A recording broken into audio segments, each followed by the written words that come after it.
Hello guys, तो आज की इस वीडियो में हम देखेंगे search of the genetic material कि आखिर जेनेटिक मटेरियल सर्च कैसे पता चला।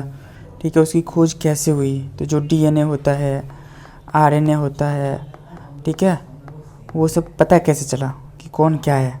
ठीक है, और ये जेनेटिक मटेरियल है, ये यही जेनेटिक मटेरियल क्यों है, इस सब के बारे में ना क्वेश्चन का आंसर जानेंगे आज। ठीक है, तो एनसीईआरटी का लाइन बाय लाइन पढ़ते हैं क्योंकि हमारा जो क्वेश्चन है वो एनसीईआरटी के लाइन से ही आती है।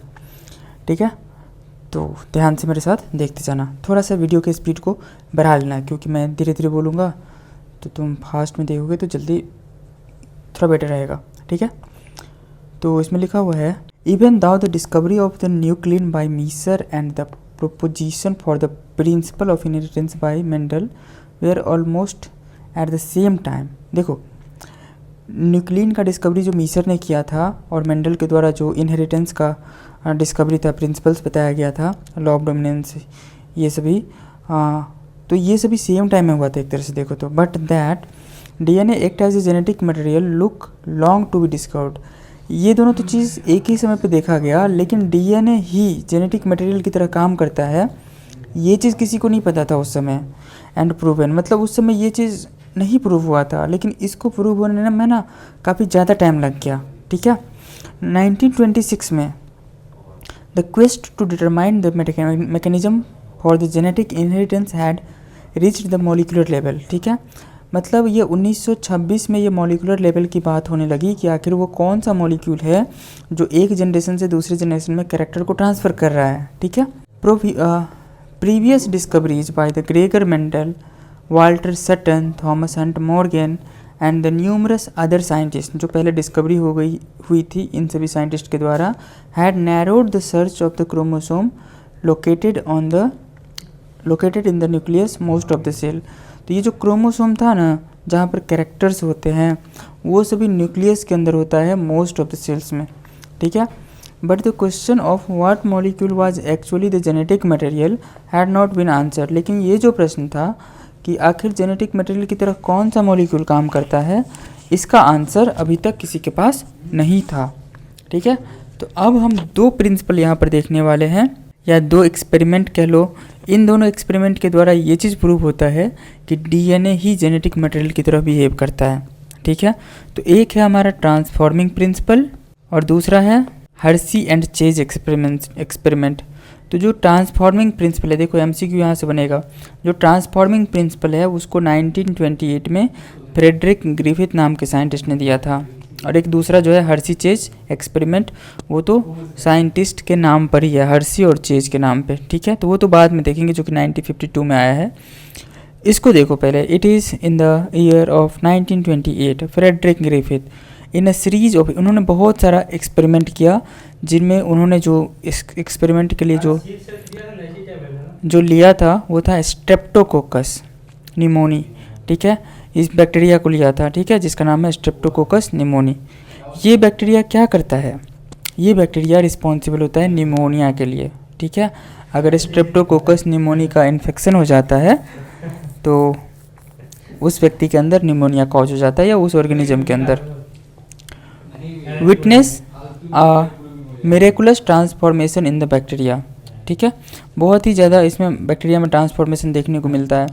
During the course of his experiment a living organism bacteria had changed it's physical form. During the course of his experiment living organism bacteria had change the physical form, मतलब इसमें physical form bacteria का change होता है। ठीक है, उसमें अलग अलग चीज़ें होती है, जैसे एस स्ट्रेन होता है, एक आर स्ट्रेन होता है, एस फॉर स्मूथ और आर फॉर रफ। स्मूथ जो होता है वो वायरुलेंट होता है। वायरुलेंट मतलब ये बैक्टीरिया का अगर इन्फेक्शन होता है किसी भी माइस या किसी भी ऑर्गेनिज्म के अंदर तो उसको निमोनिया होगा, लेकिन जो रफ वाला स्ट्रेन होता है वो वायरुलेंट नहीं होता है, वो नॉन वायरुलेंट होता है, नॉन वायरुलेंट। इसका मतलब हुआ अगर रफ वाले स्ट्रेन स्ट्रेप्टोकोकस निमोनी का इन्फेक्शन होता है किसी भी ऑर्गेनिज्म को तो उसको निमोनिया नहीं होगा। ठीक है, अब देखो उन्होंने कैसे क्या किया, तो ध्यान से देखना। व्हेन द स्ट्रेप्टोकोकस न्यूमोनी, इसी का दूसरा नाम है न्यूमोकोकस, बैक्टीरिया आर ग्रोन, मतलब सबसे पहले उस बैक्टीरिया को कल्चर करके ग्रो किया गया, उसको न्यूट्रिशन दिया गया, तो बहुत ज़्यादा अमाउंट में वो हो गए। ठीक है, some produces smooth and shiny colour colonies, जिसको एस से रिप्रेजेंट किया गया, एस स्ट्रेन कहा उसको, while the others produces the rough colonies, कुछ उसमें से बाद बाकी जो रिमेनिंग था वो रफ कॉलोनी का फॉर्मेशन किया।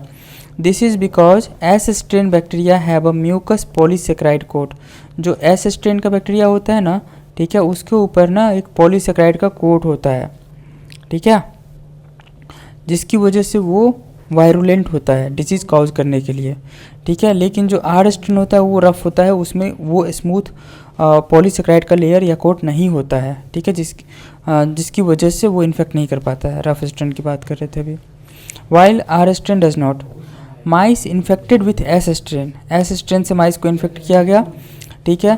तो जैसे ही एस स्ट्रेन से माइस को इन्फेक्ट करेंगे तो क्या हो जाएगा, वो मर जाएगा माइस निमोनिया के कारण। लेकिन जो माइस आर स्ट्रेन से इन्फेक्ट होगा उसके अंदर, उस माइस के अंदर निमोनिया डेवलप नहीं होगा, ठीक है।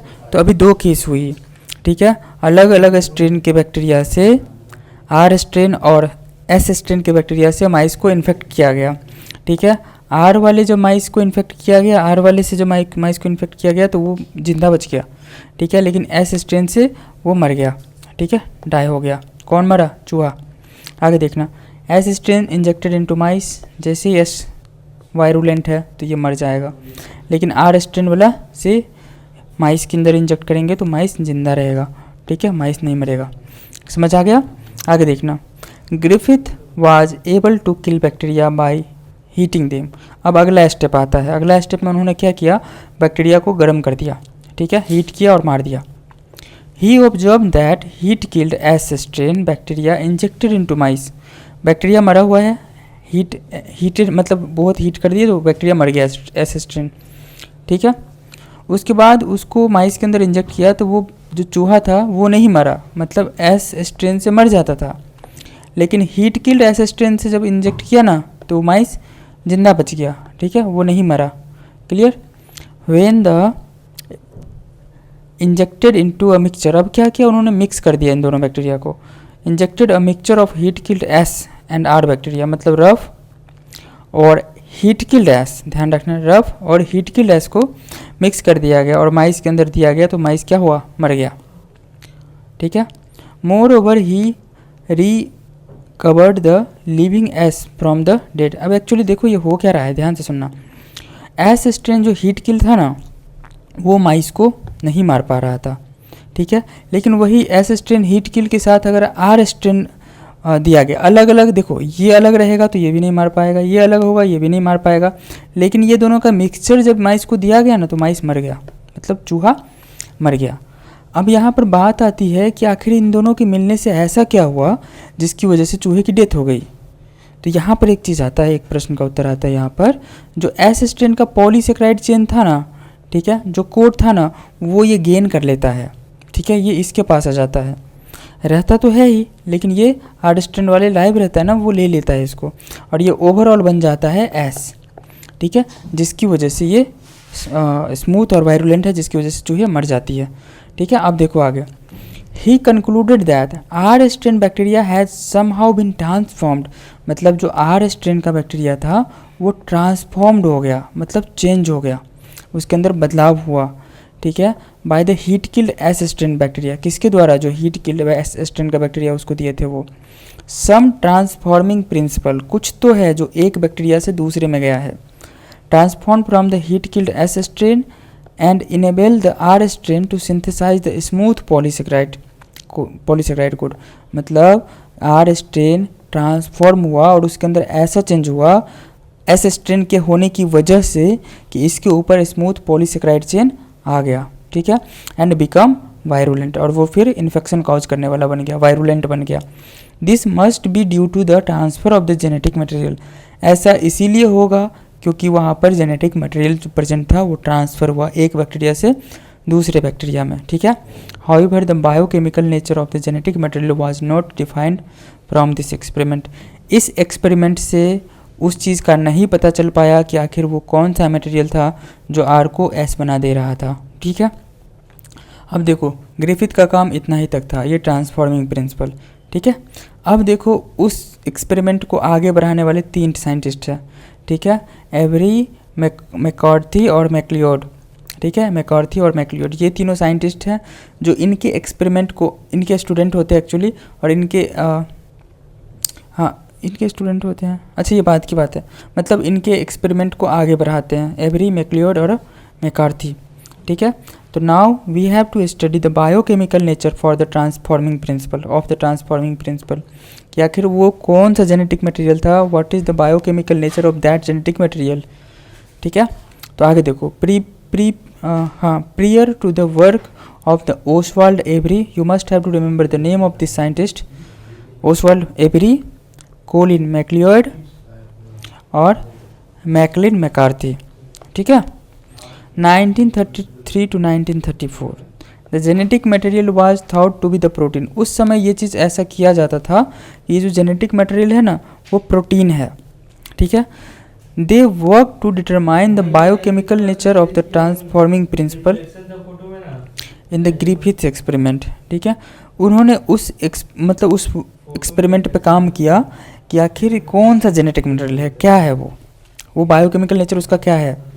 They purified biochemical nature of protein, मतलब ये जो बायोकेमिकल होते थे ना उस सॉल्यूशन के अंदर, उसमें से प्रोटीन अलग कर लिया, डीएनए अलग कर लिया, मतलब आरएनए अलग कर लिया, सबको अलग कर लिया, ठीक है। उसके बाद क्या किया, from the heat killed S cells to see which one would be transform to live R strain to the S, मतलब ऐसा कौन सा चीज़ है जो कि आर स्ट्रेन को एस स्ट्रेन में कन्वर्ट होने दे रहा है।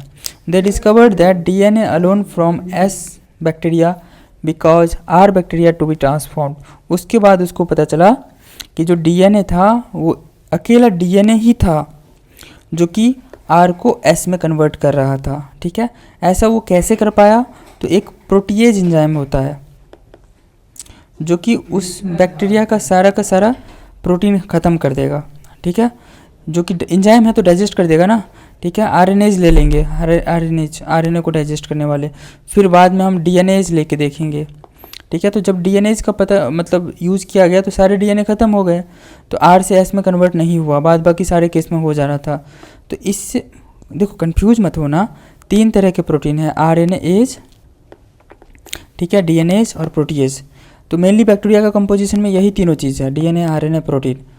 तो जब प्रोटीन का यूज़ किया गया तो समझो कि प्रोटीन ख़त्म हो गया उसमें, ठीक है। तो बस 2 एंजाइम बचे, 2 चीज़ बचा, डीएनए और आरएनए होगा उसके अंदर, तो आर से एस में कन्वर्ट हो रहा था, ठीक है। लेकिन दूसरे केस में देखो, जब आरएनएज का इस्तेमाल किया गया तो सारा आरएनए ख़त्म हो गया, अब प्रोटीन है और डीएनए है, फिर भी आर से एस में कन्वर्ट हो रहा था।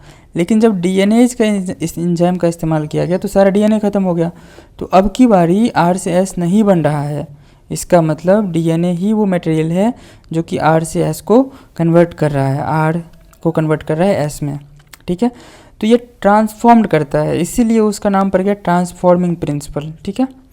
आगे देखना, they also discovered that the protein digesting enzyme, protease को डिस्कवर किया वही एक्सपेरिमेंट में, आरएनए डाइजेस्टिंग एंजाइम, आरएनएज, ठीक है, did not affect the transformation, मतलब ये जो दोनों था ना, प्रोटीएज और आरएनएज, वो ट्रांसफॉर्मेशन को रोक नहीं रहा था। So the transforming substance was not protein और आरएनए, इसका मतलब ये हुआ कि ट्रांसफॉर्मिंग जो सबस्टांस है वो प्रोटीन और आरएनए नहीं है।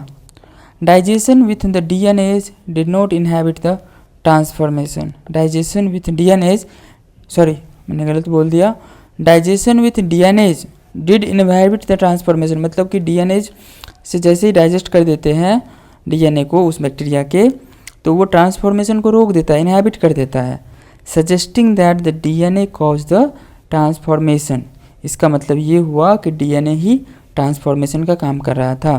दे concluded that the DNA is the hereditary material but not all biologist were convinced, मतलब इतना से ये पता चल गया कि डीएनए ही हेरिडेटरी मटेरियल है, लेकिन जितने भी जीव वैज्ञानिक है, मतलब जितने भी बायोलॉजिस्ट है, सब इस बात से कन्विंस नहीं हुए, ठीक है। ओके, अब सुनो, ठीक है। अब हमारा दूसरा एक्सपेरिमेंट आता है हर्शी और चेज का, 1952 में दिया गया, ठीक है। उसको तो हम नेक्स्ट वीडियो में देखेंगे, लेकिन उससे पहले एक क्वेश्चन है, can you think of any difference between DNAs and DNAs, इसका मतलब समझ लो, एक है हमारे पास डीएनएज और एक है हमारे पास डीएनएज, ठीक है, अब क्या डिफरेंस है पहले तुम पता करो, कमेंट सेक्शन में लिखो। ठीक है, चलो बाय।